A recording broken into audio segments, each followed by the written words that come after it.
Bueno, estamos hoy con Luis Carlos Serna, diputado del departamento del Quindío, pero nos vamos a centrar hoy en una entrevista sobre problemas graves en el departamento del Quindío. Y esto es una entrevista para el programa Esta es mi opinión, ¿cuál es la suya? Y el canal de YouTube Pandora's Box. Luis Carlos Serna, muy bienvenido a Esta es mi opinión, ¿cuál es la suya? Y a Pandora's Box. Muchísimas gracias, Jorge. Pues muy honrado de verdad de compartir con usted y poder generar cualquier aporte o provocar alrededor de lo que estamos viendo aquí en el departamento. Bueno, Luis Carlos Serna es biólogo y es administrador agropecuario. Es diputado del departamento del Quindío, pero vamos a hablar de temas específicos de lo que está pasando en el Quindío, que es un problema generalizado en Colombia. Lo que él vive en el Quindío, lo vive Horacio Rivera en Caldas, lo vivimos nosotros en Risaralda, lo vive Javier Rodríguez en el Tolima, lo vive Zoilo Chávez en el Huila, lo vive la gente en el país, en el Putumayo, en el Caquetá, en toda parte. Eso es lo que estamos viviendo. ¿Qué es lo que está pasando con el medio ambiente en el Quindío, Luis Carlos? Bueno, aquí nos hemos visto desbordados por unas avanzadas que cuando uno coge cada glosa, pues no sabe uno cuál es peor de todas. Lo primero, ante la ausencia de ordenamiento territorial aquí en el Quindío, todos los planes, esquemas, planes básicos de ordenamiento territorial están vencidos desde el 2010, no cuentan con actualizaciones, entonces básicamente están haciendo lo que se les venga en gana. El urbanismo se volvió un problema mayúsculo porque no tienen en cuenta lo que son servicios públicos, servicios sanitarios, no tienen en cuenta absolutamente nada y están generando unos niveles de contaminación muy fuertes. ¿Esto por qué? Porque aquí en el Quindío no hay sino una planta de tratamiento de aguas residuales que apenas cubre el 10% de la ciudad de Armenia. Entonces lo que se está haciendo es una contaminación directa de todas las fuentes hídricas y el urbanismo hoy, con ese desorden que tenemos, se constituye un elemento fundamental. Otro que no es menos grave y que nos ha afectado incluso en la pérdida de soberanía alimentaria tiene que ver con la invasión de las aguacateras extranjeras en nuestra cordillera. Hoy tenemos 7.000 hectáreas en aguacatejas en nuestra cordillera que ha desplazado a nuestros campesinos, que hoy, por ejemplo, las escuelas rurales han tenido que cerrar, pero sobre todo que están envenenando las aguas de los acueductos, no solo veredales, sino también nuestros acueductos municipales, caso Armenia, Calarcá, acá todos los municipios de cordillera, Córdoba, Buenavista, Génova y demás. La minería que nos está afectando, ya hace unos días apenas se hizo evidente y se dieron capturas de minería ilegal en el páramo de Chilí, en el municipio de Pijao, digamos que un territorio sagrado para nosotros, que es un páramo que es generador de vida, de agua, ya afectado por la minería ilegal, digamos que nos ponen unas condiciones. Y lo otro que es común a todos los territorios que usted nombraba, Jorge, es justamente las centrales hidroeléctricas, las pequeñas centrales hidroeléctricas nos están afectando de manera terrible. Hay proyectos para Génova, Pijao, Buenavista, Córdoba, que superan el número 36, y recordemos que esas centrales hidroeléctricas agotan nuestras fuentes hídricas y sobre todo genera un problema de desplazamiento muy grande. Digamos, esos son los gruesos de lo que se presenta aquí en el departamento del Quindío y que hoy la verdad nos tiene como ocupando distintos frentes porque es muy difícil pues entrar realmente, y aquí es la sociedad civil la que está respondiendo lastimosamente, porque digo lastimosamente porque no ha habido un pronunciamiento, al contrario, los entes gubernamentales lo que han hecho es promover la llegada de estas empresas aquí a la región.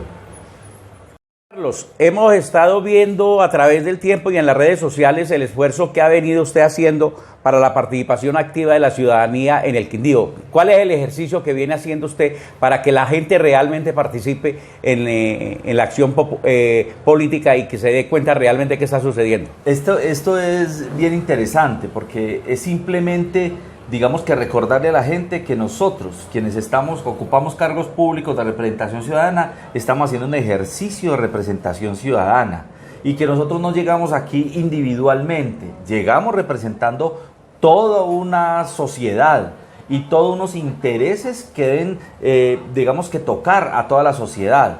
Entonces, lo que se ha hecho es entregarle la vocería a los distintos grupos y sectores de participación ciudadana. Aquí por eso, cuando hay un tema LGTBI, entonces llamamos a la población LGTBI que sea la que se pronuncie. Yo no puedo hablar a nombre de una población a la cual no pertenezco, pero ellos sí que conocen su condición, lo han hecho. A mujeres, por ejemplo, la condición de género. En mujeres, donde se han presentado ordenanzas que afectan la condición de mujer, han sido las mujeres, las organizaciones feministas y las mujeres a través de sus representaciones, quienes han llegado a hablar en nombre propio. Aquí, cuando uno tiene una representación, lo que hemos hecho es eso, o sea, darle fuerzas a lo que representamos, a la ciudadanía, a los grupos etéreos. Cuando son temas ambientales, los abrimos a la discusión con toda la población de ambientalistas del departamento, en salud, en educación, y generamos los debates, es eso, entregando la voz, las razones, porque uno llega aquí y uno asume todos los temas, pero así como asume todos los temas, pues no conoce de todos los temas, pero para eso está este ejercicio y es la voz del ciudadano la que cobra relevancia en todos estos espacios y que tiene una fuerza imperante. Lo dice la Constitución Nacional en principio. Aquí es la fuerza ciudadana. Cuando hablamos de un Estado social de derecho, normalmente nos citan normas, pero se les olvida que es social en principio, que la norma tiene que cumplir esa condición de lo social, y ahí es donde nosotros nos estamos moviendo. Si no cumple con lo social, no se puede aplicar taxativamente esa norma. Entonces, es entregar la vocería, es entregar las razones, es hablar desde los argumentos, es lo que hemos estado haciendo nosotros aquí, los argumentos que entregan cada uno de los sectores y las personas desde lo que cada uno se representa. Bueno, Luis Carlos, en Colombia hemos visto en un trabajo que hemos hecho con Jorge Vergara desde Barranquilla, el trabajo en el asunto del presupuesto nacional, donde según los entes de control se pierden 53 billones de pesos al año, se pierden 75 billones de pesos de evasión de impuestos de renta e IVA y se pierden 25 billones de pesos que le entregan a unos ricos en Colombia para que vivan bien ellos. Mientras tanto, la sociedad colombiana va perdiendo. Y esa sociedad colombiana está pidiendo permanentemente, y aparecieron también con populismo con la renta básica, pero es válido lo de la renta básica, pero la sociedad colombiana no despierta para que no se nos pierda la plata y poderle brindar la renta básica a los colombianos. ¿Tú cómo ves esa situación? Bueno, yo voy a hablar aquí en varios sentidos. Uno, realmente lo que se pierde en el sector público, y yo los invito a todas las personas, que miren cuánto vale una fotocopia en la esquina de la casa y cuánto vale una fotocopia desde el sector público. Es increíble el costo que adquiere algo tan simple como eso. Aquí, cuando entra algo en lo público, se entra en una condición de una hiperinflación. Todo cuesta 50 veces. Lo denunciamos con el PAE, el Programa de Alimentación Escolar, donde están entregando unos soportes que dicen que están por 60.000 pesos y comprados en la tienda del barrio no alcanzan los 30.000 pesos. O sea, todo coge, y todo eso sabemos que lo lleva, pues es lo que usted decía ahora, todo eso es dinero que se pierde desde lo público, y se pierde porque no se invierte a lo público. Aquí nosotros, lo de la renta básica, hay un elemento que es bien interesante. Para mí hay que garantizar primero la supervivencia de la gente. Yo no soy muy amigo del asistencialismo, pero sí soy amigo de las condiciones de equidad. Y voy a ponerle el ejemplo de lo que sucedió en pandemia. En pandemia se hicieron una serie de impuestos que se generaron, si recuerda, que donde se grababa el 10% a quienes tuvieran un ingreso superior. A nosotros como diputados nos grabaron con ese impuesto. Pero la tristeza de uno no era que le quitaran ese recurso, porque pues uno está aquí en lo público, o sea, no hay afugias para sobrevivir, estamos en una situación difícil. Lo terrible es cuando vemos que ese impuesto lo iban a destinar para subsidiar a Bianca. Hombre, ahí sí genera mucho escozor ese tipo de ejercicios que se generan. Aquí lo que hay que promover son otros elementos, es entregarle oportunidades a la gente. Oportunidades para la formación, para la educación, oportunidades para que los pequeños empresarios, esas empresas familiares que están gestando, que están intentando recuperar no solo su economía, sino una nueva vida, porque esto se trata de construir nuevas vidas, pues que tengan la posibilidad de hacerlo. Pero como tenemos hoy el sistema, como estamos hoy trabajando, yo diría que es muy difícil que se dé eso. Quien genera la economía a nivel nacional, y esto es muy interesante ponerlo aquí sobre la mesa, quienes generan la economía es la moneda que circulan los ciudadanos. Cuando ustedes miran lo que es el Producto Interno Bruto en Colombia, el Producto Interno Bruto, el 52% lo generan los ciudadanos. ¿A través de qué? Del impuesto que pagan en la gaseosa, del impuesto que pagan en la camisa, del impuesto. Ahí está el Producto Interno Bruto. Por eso la moneda circulante es la que mueve la economía. Aquí nos hablan de minería, de petróleo y no alcanzan el 7%. En cambio, el ciudadano, mover el recurso, sí está movilizando la economía nacional. Entonces, la fuerza de la ciudadanía es la que puede generar esos cambios. Aquí no se trata de hacer procesos de carácter, yo diría sí, también populistas o asistencialistas, como montaron una vez unos subsidios a través de acción social, porque eso, digamos que desconfiguró el país. Y entonces ya la gente mandaba al hijo no para el colegio, sino para poder recibir un subsidio. Y aquí las motivaciones tienen que llevar a una transformación de carácter social. Es donde construimos país, creo yo. Carlos, cuando hablamos de subsidiar a Bianca y el asunto de 10 billones de pesos para los cacaos de Colombia, quiero decirle lo siguiente. Según el último documento que nos hicieron llegar, el 75% de los ciudadanos en Colombia andamos en la informalidad, o sea, en el rebusque. Y la gente en la informalidad, como no hay legalidad, entonces no tiene derecho a nada según el gobierno nacional. Pero ese 75% de población es lo que es con ese circulante que tú dices, es el que sostiene la parafernalia de la administración pública. Porque ese es el que paga para comer, para vestir, para pagar servicios públicos, para hacer todo. ¿Qué puede quedar en una sociedad con el 75% de la población en el rebusque sin ningún derecho del gobierno nacional? Vea, todas las medidas que se tomaron, ahora lo que se presentó con el año COVID, que fue el 2020, donde la gente vivió las condiciones de crisis en todos los sectores, salud evidenció sus falencias, educación demostró que era insuficiente y que estaba desactualizado en todos los sentidos. Y lo que vimos en términos de economías es que es el dinero circulante el que hace posible el crecimiento de una economía de un país. Cuando nosotros vemos eso y vemos que no se le brindan las garantías a estas personas, sino que se legisla y se generan las normas es para beneficiar a los grandes productores, pues hombre, es donde uno ve, o mejor dicho, es donde se explica esa inequidad que tenemos aquí en el país, que es tan grande. Nosotros vimos cómo creció, una cosa que a mí me parece dramático, y es una cifra que entrega el DANE, con toda la frialdad que entrega el DANE las cifras.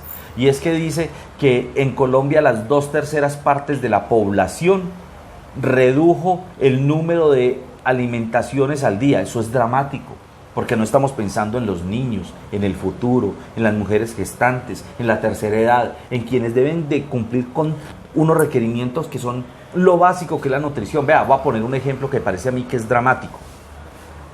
Hoy saltan a decir que felicitamos a la empresa porque llega a generar empleo, como si fuera un favor que le hiciera a las personas generar empleo. Yo les recuerdo simplemente que el principio de la economía es que es el trabajador el que le genera riqueza al empresario. No es el empresario el que le hace un favor cuando le da un empleo a usted o cuando le da un empleo a alguien. Y ese empleo que le están dando le sirve ¿para qué? ¿Para comer satisfactoriamente? ¿Para vivir dignamente? No. En la esclavitud, a los esclavos les daban techo y comida. Hoy ese empleo no alcanza para satisfacer ni siquiera eso que es esencial para la vida de un ciudadano. Entonces miremos qué es lo que se está defendiendo como sistema. Yo creo que es lo que empezar a dar unas discusiones más de fondo para empezar a revivir y ver la importancia que tiene el ciudadano y la fragilidad en un Estado que se ampara en esas condiciones de inequidad. Bueno, Luis Carlos, como para terminar, hoy Colombia enfrascado en un problema de izquierda y de derecha. Los de derecha y los de izquierda todos hablan de la renta básica, todos hablan de lo bonito, hablan de la reforma tributaria, hablan de la reforma a la salud, hablan de la... Aquí no hay que reformar nada, hay que ajustarlas. Aquí el problema, aquí hay que volver al pasado porque el pasado fue mejor que ahora y va a ser mejor que el futuro porque todo en Colombia se volvió un negocio, no hay política. Hay una agazapera entre izquierda y derecha y el humanismo en Colombia se perdió. Hay unas percepciones que hay que aclarar. Primero que lo que llaman izquierda, ¿cierto? Que en algún momento lo tildan, dependiendo del momento del año, entonces dicen que es izquierda o que son comunistas o que somos comunistas. Y se olvida lo que son los conceptos de comunismo, socialismo y todas esas cosas. Cuando uno habla de equidades, cuando uno habla de la condición humana, cuando uno habla de lo más importante del humano, debe generar una serie de compromisos. Lo que yo no creo es en tibiezas. Tomo una frase de Gramsci que dice: odio a los indiferentes. Yo creo que vivir quiere decir tomar partido. Y eso habla es del compromiso del individuo. O sea, quienes nos comprometemos con algo, pues realmente más que llamar a un sector determinado o de tildar o de generar estigmas, lo que se está trabajando se nos olvidan los propósitos. O sea, ¿para qué es que se está trabajando? Aquí lo que se está trabajando es para establecer unos principios de equidad. O sea, no es reformar el Estado, no es cambiar los modos de producción. O sea, nadie ha hablado de cambiar el modo de producción. Yo creo que eso está superado, pues, porque antes, cuando se hablaba de comunismo y de socialismo, se habla de cambiar los modos de producción, y eso nadie ha puesto en duda de eso. Estamos en un sistema capitalista, pero un sistema capitalista que tiene que ser mucho más equilibrado, que tiene que generar unos procesos diferentes. Tenemos que recuperar la condición humana de lo humano, y eso se da en términos de lo social, de la participación ciudadana, llevar al ciudadano que se involucre. Aquí volvieron un pecado que el ciudadano se involucre en los procesos de mejoramiento y de bienestar para él mismo. O sea, ya el que sale a reclamar dice: no, es que es izquierdoso.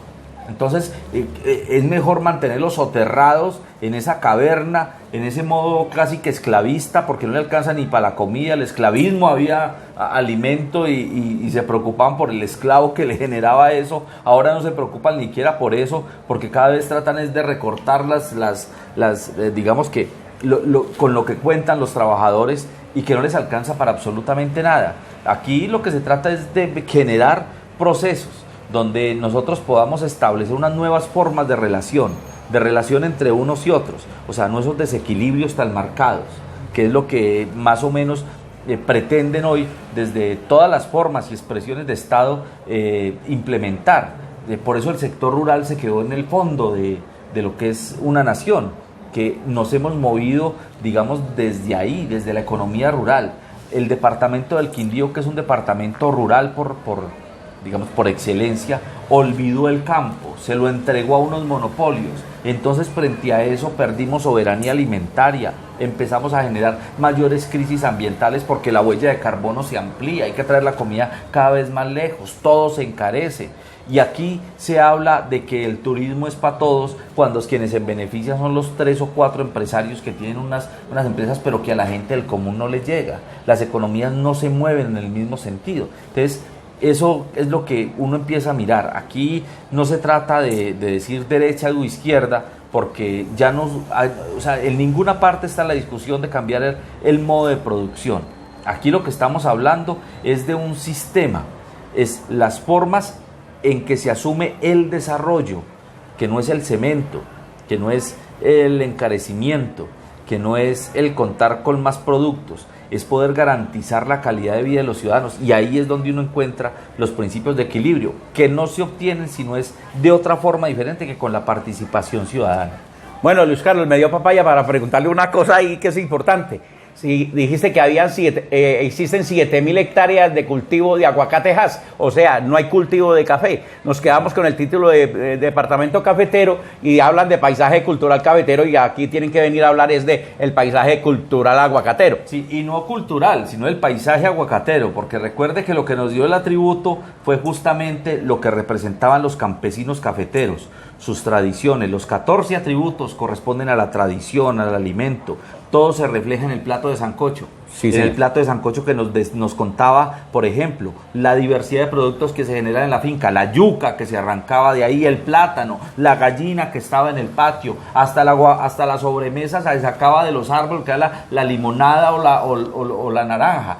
todo se sacaba, la racacha, todo el plato de sancocho representa, por eso es cultural. Aquí los aguacateros acabaron no solo con el mayor reconocimiento que hemos tenido en la historia de toda la región, que ha sido la Declaratoria de Paisaje Cultural Cafetero, sino que están agotando los recursos naturales, que no deberíamos llamarlos recursos, sino todo lo natural, en términos de que están acabando con el agua, con nuestra diversidad, agotaron con la estructura social de la cordillera. Hoy ya no tenemos campesinos, perdimos la soberanía alimentaria y no representan ningún beneficio para las regiones. Por ser un cultivo de alimentos no paga un solo impuesto y eso es atroz, porque lo único que nos dejan son los pasivos ambientales.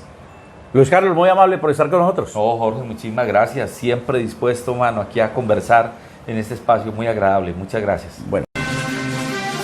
El paisaje cultural cafetero se viste de fiesta en abril. 40ª Vitrina Turística ANATO 2021. País invitado, Argentina.